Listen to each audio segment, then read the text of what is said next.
Friends, welcome back to the my new video guys and my YouTube channel. Today friends we are going to talk about guys how can we unpair Bluetooth headphone to our phone. Guys you have paired any Bluetooth headphone and guys any Bluetooth device and friends you want to unpair to your Realme phone. So then how can you unpair in this video friends I am going to show you guys.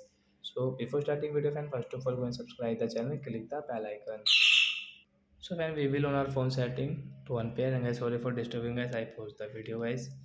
So it's now continue. So friends open your phone setting and guys you can see your phone Bluetooth setting friends tap here and once you can see guys we have paired guys this pre-tone BT company Bluetooth headphone and guys we want to unpair. So friends how to unpair right side icon guys tap here.